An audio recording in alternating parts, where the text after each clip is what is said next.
CMR jewellery మన కాకినాడలో అతిపెద్ద జ్యువెలరీ షోరూమ్ మార్చి 30న గొప్ప ప్రారంభం. నమస్తే, నేను Keshav. Welcome to Suman TV. ఆంధ్రప్రదేశ్లో ఎన్నికల ప్రచార హోరు పతాక స్థాయికి వెళ్ళబోతోంది ఏప్రిల్ మొదటి వారం నుంచి. ఎందుకంటే ఇప్పటికే అధికార పార్టీ జగన్మోహన్ రెడ్డి ఆధ్వర్యంలో వరుస పెట్టి ఇడుపులపై నుంచి బస్సు యాత్ర రూపంలో అన్ని నియోజకవర్గాల్ని చుట్టేటువంటి ప్రయత్నం చేస్తున్నారు. మరోవైపు తెలుగుదేశం పార్టీ అధినేత కూడా ప్రజాగళం పేరుతో భారీ ఎత్తున సభలు నిర్వహిస్తూ దూసుకుపోతున్నటువంటి పరిస్థితి. ఇక 30వ తేదీ నుంచి జనసేన అధినేత పవన్ కళ్యాణ్ ప్రస్థానాన్ని ప్రారంభించబోతున్నారు. తన సొంత నియోజకవర్గం పిఠాపురం నుంచి ఆయన ఈ ప్రణాళికను సిద్ధం చేస్తున్నారు. పవన్ కళ్యాణ్ యాత్రలు కానీ పవన్ కళ్యాణ్ ప్రచార సభల విధానం కానీ ఏ విధంగా ఉండబోతుంది, ఈ అంశాలను ఒకసారి విశ్లేషించేటువంటి ప్రయత్నం చేద్దాం. మొదటి విడతగా పవన్ కళ్యాణ్ 30వ తేదీన పిఠాపురం నుంచి తన యాత్రా ప్రస్థానాన్ని ప్రారంభించబోతున్నారు. ఇందులో భాగంగా పిఠాపురంలో చేయబోతున్నటువంటి కార్యక్రమాలు ఏంటి? ముందుగా పవన్ కళ్యాణ్ పిఠాపురం వెళ్తారు మార్చి 30వ తేదీన. అలానే అక్కడ నిర్వహించబోయేటువంటి కార్యక్రమాలు, కార్యాచరణ, దాన్ని కూడా ఒకసారి మనం పరిశీలించేటువంటి ప్రయత్నం చేద్దాం. మార్చి 30వ తేదీన అక్కడ పార్టీకి సంబంధించినటువంటి నాయకులు, స్థానిక నాయకులు, ముఖ్యంగా వాళ్ళందరితో కూడా భేటీలు నిర్వహించాలి. అలానే మండలాల వారీగా బాధ్యుల నియామకం చేసేందుకు కావాల్సినటువంటి కసరత్తుని పవన్ కళ్యాణ్ చేయబోతున్నారు. ఈ బాధ్యతలు అప్పగించడం ద్వారా, ఎందుకంటే పిఠాపురంలో ప్రధానంగా 3 మండలాలు ఉన్నాయి. 3 మండలాలకు సంబంధించినటువంటి నాయకుల నియామకం, దానికి సంబంధించి బాధ్యుల నియామకం జరుగుతుంది. అలానే కార్యకర్తలతో కూడా ఆయన సమాలోచనలు జరుపుతారు.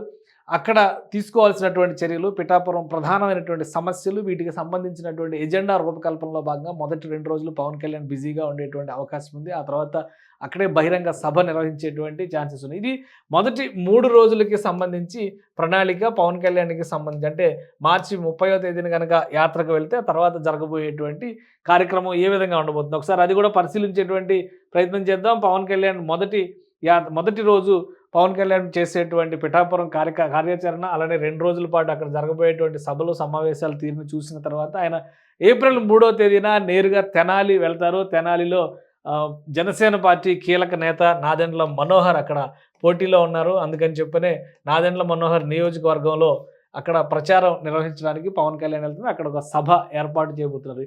ఇదంతా కూడా తొలి విడతలో జరగబోయేటువంటి ఎన్నికల ప్రచార పర్యటన వివరాలు ఇవి. జనసేన పార్టీ అధికారికంగా రిలీజ్ చేసింది. వారాహి ద్వారానే ఈ యాత్రలన్నీ కూడా జరుగుతాయి. ఎందుకంటే 30వ తేదీన ఆయన పిఠాపురం వెళ్ళిన వెంటనే అక్కడ వారాహికి పూజలు చేస్తారు. ఆ తర్వాత యాత్రకు సంబంధించినటువంటి ఏర్పాట్లు చేస్తారు.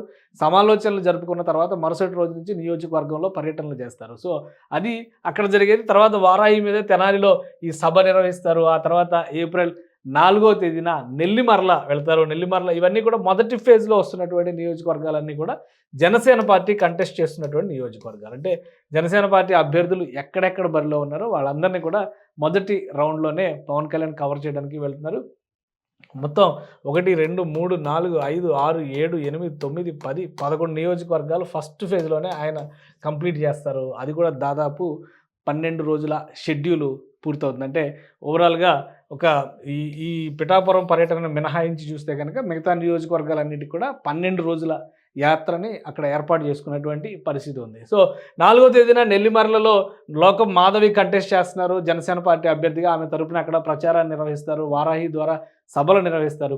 తర్వాత 5వ తేదీన అనకాపల్లి, అక్కడి నుంచి జనసేన పార్టీ నుంచి కొనతాల రామకృష్ణ బరిలో నిలిచినటువంటి పరిస్థితి ఉంది. సో అక్కడ కార్యక్రమాన్ని భారీ బహిరంగ సభను నిర్వహిస్తారు. ప్రజలతో మమేకమవుతూ ప్రచార కార్యక్రమాలు నిర్వహిస్తారు. ఇక 6వ తేదీన యలమంచిలి వెళ్తారు. యలమంచిలో జనసేన క్యాండిడేట్గా సుందరం విజయ్ కుమార్ కంటెస్ట్ చేస్తున్నారు. ఆయన తరపున అక్కడ ప్రచారాన్ని నిర్వహిస్తారు.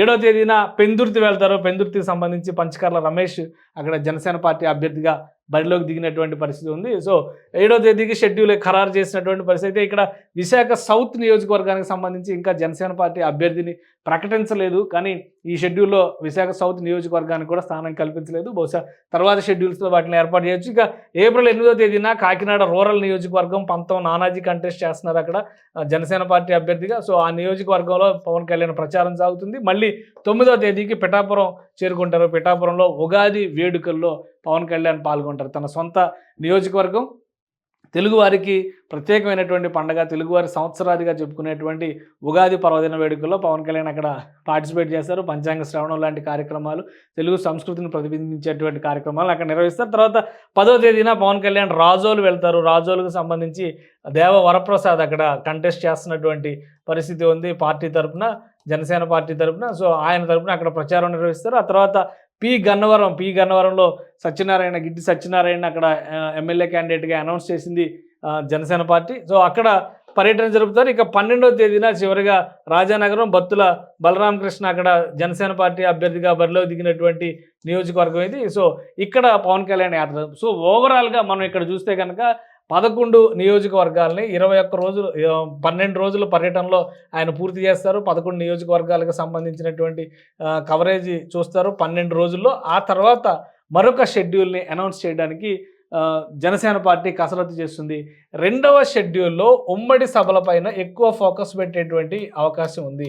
ఉమ్మడి సభలు అలానే ఉమ్మడి మేనిఫెస్టో పైన కూడా 3 పార్టీలు ఒక స్పష్టత తీసుకొచ్చేటువంటి ప్రయత్నం చేస్తున్నాయి. దానికి సంబంధించినటువంటి షెడ్యూల్ అలానే ప్రధానమంత్రి నరేంద్ర మోడీ, ఎందుకంటే ఏప్రిల్ 18వ తేదీన షెడ్యూల్ రిలీజ్ అయ్యేటువంటి అవకాశం, ఆంధ్రప్రదేశ్కి సంబంధించినటువంటి ఎన్నికల షెడ్యూల్ ఏప్రిల్ 18వ తేదీన రిలీజ్ అవుతుంది. సో ఎన్నికల షెడ్యూల్ రిలీజ్ అయిన తర్వాత ప్రధానమంత్రి అలానే హోంమంత్రి ఇక కేంద్రంలో ఉన్నటువంటి బీజేపీ పెద్దలతో కూడినటువంటి సమిష్టి సభలు నిర్వహించడానికి ఎన్డీఏ కూటమి ఆంధ్రప్రదేశ్లో ప్రణాళికలు సిద్ధం చేస్తుంది. ఈ నేపథ్యంలోనే ఒకవైపు చంద్రబాబు నాయుడు, మరొక వైపు జనసేన అధినేత పవన్ కళ్యాణ్ తమ సొంత పార్టీ అభ్యర్థులు పోటీ చేస్తున్నటువంటి నియోజకవర్గాల్లో ప్రచారానికి సంబంధించినటువంటి షెడ్యూల్ని ఖరారు చేసుకుని అవి మొదటి విడతగా పూర్తి చేస్తారు. ఎన్నికల షెడ్యూల్ వచ్చిన తర్వాత 2వ విడత పూర్తి స్థాయిలో ఉమ్మడి కార్యాచరణను ప్రకటించడంతో పాటు మేనిఫెస్టోని ప్రకటించడానికి కావాల్సినటువంటి ప్రాతిపదికను కూడా సిద్ధం చేసేటువంటి అవకాశాలు స్పష్టంగా కనిపిస్తున్నాయి. ఇక రాబోయేటువంటి రోజుల్లో పార్టీకి సంబంధించి అంటే ముఖ్యంగా కూటమికి సంబంధించి తీసుకోవాల్సినటువంటి కార్యాచరణ పైన కూడా చంద్రబాబు నాయుడుతో సంప్రదింపులు జరుపుతారు. అందుకనే 30వ తేదీలోగా మిగతా అభ్యర్థుల ప్రకటనను కూడా పూర్తి చేసి ఆయన క్షేత్రస్థాయిలోకి వెళ్లేందుకు కావాల్సినటువంటి ప్రణాళికని ఇప్పటికే సిద్ధం చేసుకున్నట్టుగా తెలుస్తుంది. సో అందరి ఆసక్తి కూడా మొదటి విడత సొంత అభ్యర్థుల ప్రచారం కాబట్టి మరింత ప్రత్యేకంగా జనసేన పార్టీ ఏర్పాట్లు చేసుకుంటున్నటువంటి పరిస్థితి ఉంది. 2వ దశకు సంబంధించి జాతీయ స్థాయి నేతలు వస్తారు కాబట్టి దానికి కావాల్సినటువంటి కార్యాచరణని ఇప్పటి నుంచే కసరత్తు చేస్తున్నటువంటి పరిస్థితి కనిపిస్తుంది. సో తొలి విడత యాత్రలు ఏ విధంగా జరుగుతాయనేది ఇప్పుడు సర్వత్రా ఆసక్తి ఉంది. ప్రధానమైనటువంటి 3 పార్టీల్లో ముందుగా జగన్ ఆల్రెడీ ప్రచారాన్ని ప్రారంభించారు. చంద్రబాబు ప్రచారంలో ఉన్నారు. ఇప్పుడు 3వ నాయకుడిగా పవన్ కళ్యాణ్ ప్రజల్లోకి వెళ్తున్నటువంటి తరుణంలో సర్వత్రా ఆసక్తి రేకెత్తుతోంది. సుమన్ టీవీలో మీ పర్సనల్ అండ్ బిజినెస్ ప్రమోషన్స్ కోసం కింది నెంబర్కి కాంటాక్ట్ చేయండి.